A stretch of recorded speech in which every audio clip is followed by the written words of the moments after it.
Dans la prostitution, il n'y a pas de promotion sociale, comme je l'ai toujours dit en néerlandais. La seule promotion qu'on fait, c'est du trottoir à l'égout. Ça, c'est la promotion prostitution.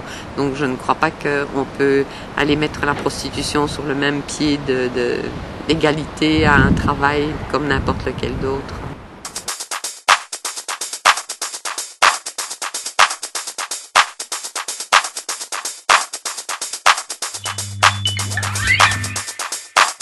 Det är det som är väldigt viktigt för mig. Just att vi inte ser kvinnor i prostitution som någonting annat än systrar till oss. Men det som också händer är ju att när man accepterar att män har rätt att utnyttja kvinnor precis när de vill, hur de vill och mot betalning, så påverkar det ju inte bara de kvinnorna och flickorna som är utsatta för prostitutionen direkt, utan det påverkar ju oss allihopa. Och ju mer prostitution accepteras som något alldeles normalt i ett samhälle, ju mer kommer vi ju allihopa, och det är vi ju redan, betraktas som någonting som man kan utnyttja.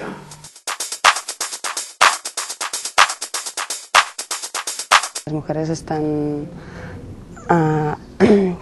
totalmente en una relación desigual y en relación al poder de los hombres y al poder patriarcal. Y realmente legalizar la prostitución sería, o sea, de alguna manera, dar legitimidad a esta situación. It will legalize a new definition of slavery. And women who are from other countries, women who are trafficked, will bear the burden of the violence from those consumers who want more exotic women, more exotic sex, and more exotic forms of slavery.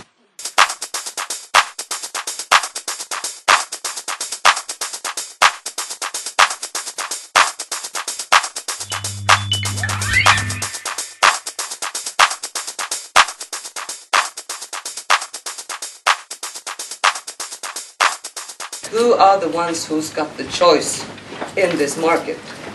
Of course, it's the client. It is always the client that chooses. He's got his own choice, no one else in that matter. And we continue discussing the prostitute women and telling, well, are they forced or aren't they? Even though we have figures, we have a know-how since almost 4,000 years. So far, we haven't visualized the demanding side. Isn't this incredible? They always go free, the ones who's got the choice.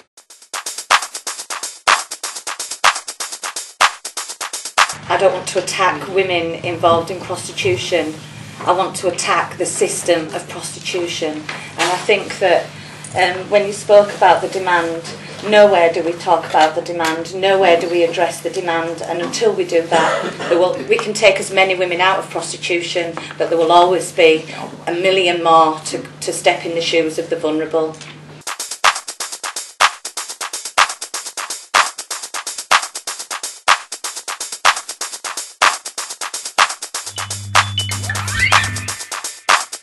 Ja, för det första så synes jeg det viktigste at vi setter ansvaret hvor det hører hjemme.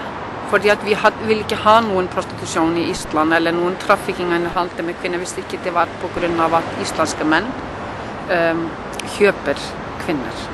And I'm very surprised that many anti-racist organizations in Europe, many human rights organizations in Europe, many anti-globalization organizations in Europe are not looking at if trafficking and prostitution raise some racism against women, and why do anti-racist organizations do not attack this problem? And those who attack the globalization in Europe, the problems of globalization of money, why do not they attack the globalization of the sex industry in Europe?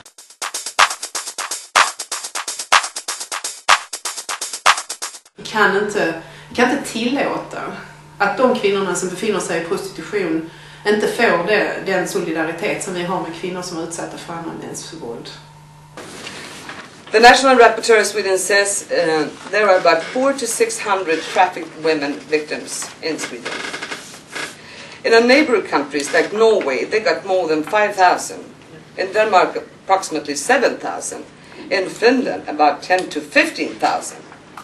So I used to ask myself, are men living in Sweden more or less horny than our neighbor country citizens? Of course not. There has to be other reasons. And I'm absolutely positive by know-how today that this is because we have criminalized the buyer. Mm-hmm.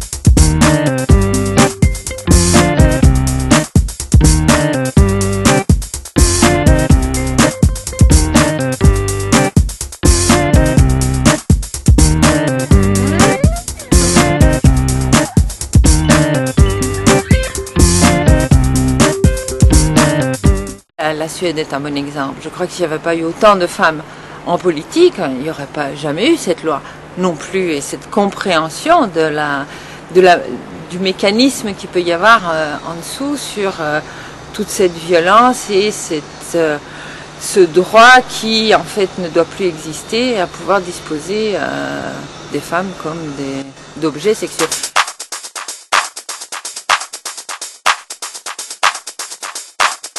If we want to change and get equality in Europe, we have to also to solve the prostitution. Otherwise, we will be fighting against equal pay and we will fight against women's jobs every day. And then we leave this, which is a basic in all equality work whatsoever.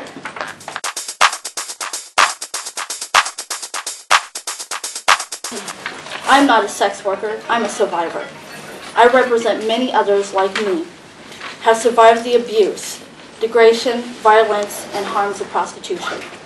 I particularly want to share my story with those who are still trapped in the brutality of prostitution. Women deserve real choices, not the choice between a brothel and escort service.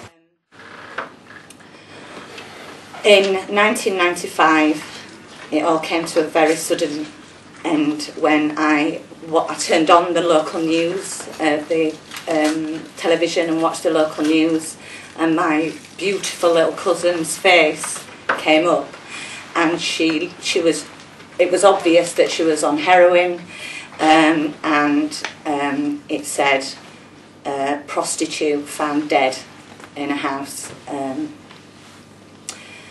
She was 17, and the last time I'd seen her was at a family wedding when she was 6. She was a beautiful, beautiful, beautiful little girl who unfortunately fell into the arms of a pimp at the age of 14 and was murdered brutally at the age of 17.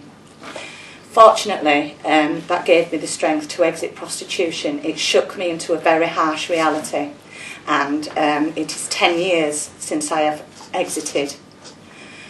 I learned to live with the consequences of my experiences. Fortunately, I don't suffer abuse anymore. I don't suffer violence anymore. But millions and millions and millions of women and children all around this world suffer on a regular basis. And we have to act, and we have to stop this absolute appalling abuse of women and children. Now, thank you. Not for